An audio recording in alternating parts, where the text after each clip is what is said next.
Mike Young and company are set for a 4 p.m. tip-off in Charlottesville on Saturday against none other than first-year head coach Ron Sanchez and the UVA Cavaliers. After a massive win against Florida State on Wednesday night, will the Hokies be able to keep the same pace in the Commonwealth Clash?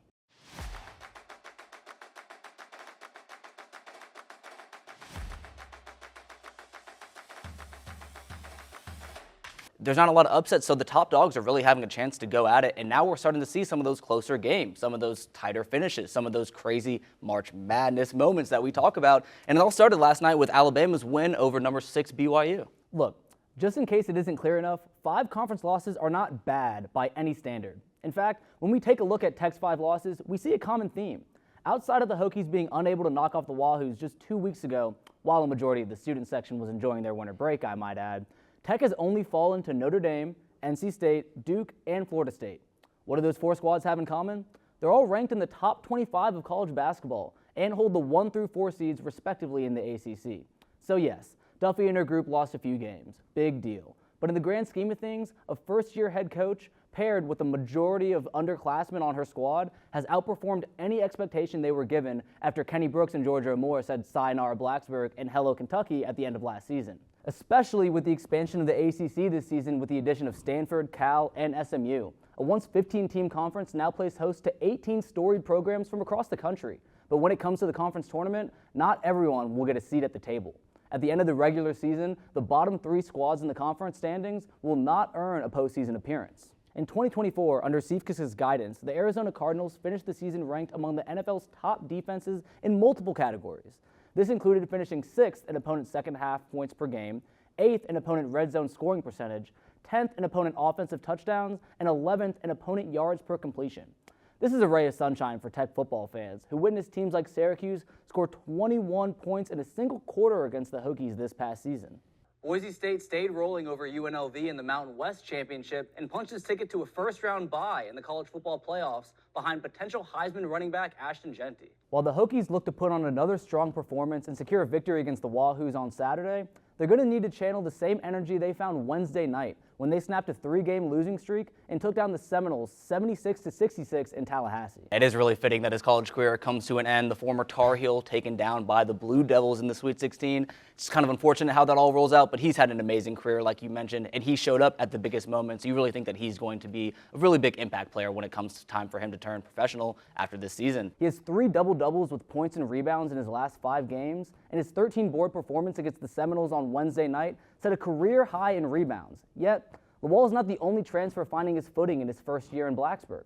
Jaden Schutt, the redshirt sophomore from Duke, has found his way into a starting role under Mike Young's offense and has been able to spread the floor with his shooting ability. Yeah, and you talk about Darian Williams. He had the game winner in overtime, but he also had the game-tying 3-pointer to send the game into overtime. You talk about clutch as a gene, and he really must have it there. He showcased it last night against the Razorbacks. The sharpshooting transfer has knocked down 2+ threes in 4 of his last 5 games, including 3 triples in a massive conference win against FSU. If Mike Young's guys are firing on all cylinders again, we will see if Tech's men's team can keep that snowball rolling inside of John Paul Jones Arena on Saturday. But they're not the only Tech's Hoop squad looking for its footing in the ACC. Megan Duffy and Tech's women's basketball team are looking for answers after dropping 2 straight to ranked opponents in the past week. Granted, those losses came against number 17 NC State and number 3 Notre Dame, but this marks the first time in Duffy's career at Tech that she has recorded consecutive losses. They're always a young team with a lot of freshmen who kind of lack experience as you get later into the season.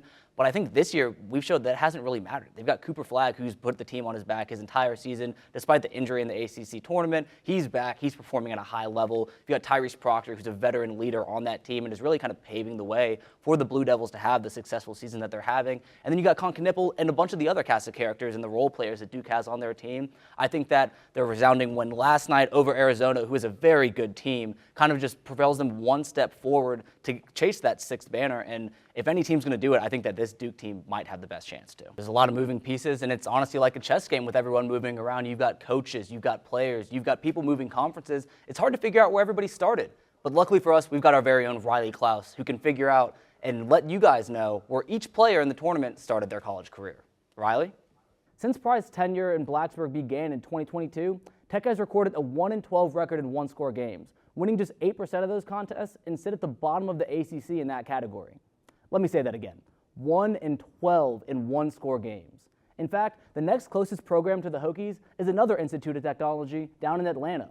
The Georgia Tech Yellow Jackets during that same period captured a 6-12 record in one-score games, rounding them out to a below-average record but above the Hokies' winning percentage. Now we shift our focus back home and key in on Virginia Tech football. It was announced this past weekend that the Hokies would be playing the Minnesota Golden Gophers in the Duke's Mayo Bowl. Let's take it to our very own Carter Hill for a more in-depth look at the Hokies' postseason appearance. Can Brent Pry win one-score games?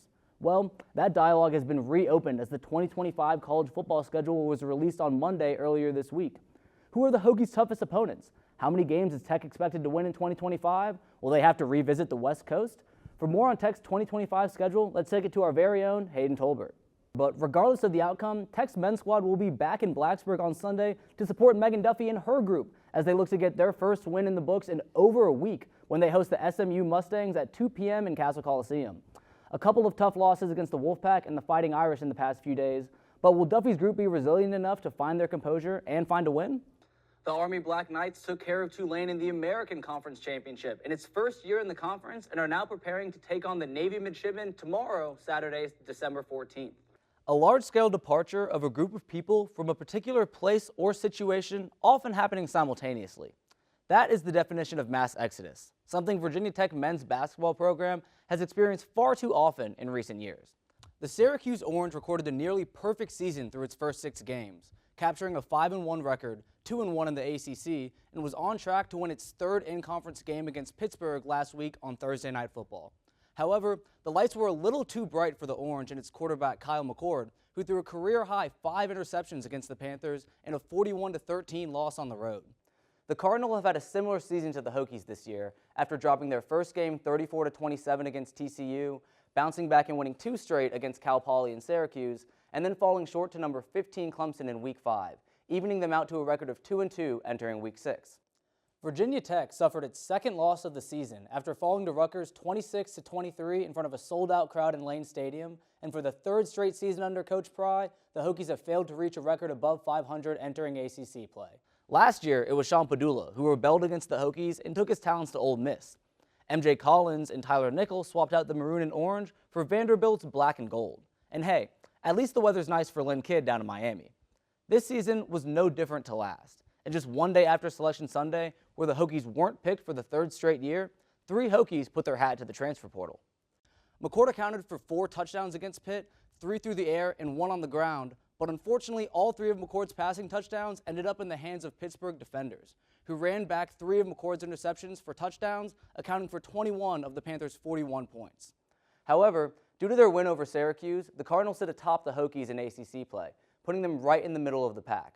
The success that Stanford has seen this season is due to their quarterback, Ashton Daniels, who you would think is majoring in theater by the one-man show that he's been putting on all season long. This season, a majority of the Hokies' issues have been found in Tech's offense. While they are averaging 29.5 points a game, they have gone on significant scoring droughts in all 4 of their games, opening the door for losses against Vanderbilt and Rutgers and closer games against Marshall and Old Dominion. Rodney Brown Jr. started a domino effect and was the first Hokie to enter the portal in 2025. Brown Jr. came over from California, where he played a single season for the Golden Bears before coming to Tech. On the East Coast, the 6'6 sophomore averaged 4.1 points, 2.1 rebounds, and 1.8 assists in his first year in Blacksburg. While he was injured and sat out double-digit games this year, when he was on the floor, he lit a spark in the Hokies' offense, as a solid shooter from deep and a tertiary guard when Rexsteiner and Hammond weren't on the floor. Now, he will look for his 3rd home in the past 3 seasons. These turnovers were extremely out of character for the Ohio State transfer quarterback, who only threw 6 picks in Syracuse's first 6 games. In fact, coming into the game, McCord was having a stellar season, leading the ACC in passing yards with 2,160, averaging 360 yards per game.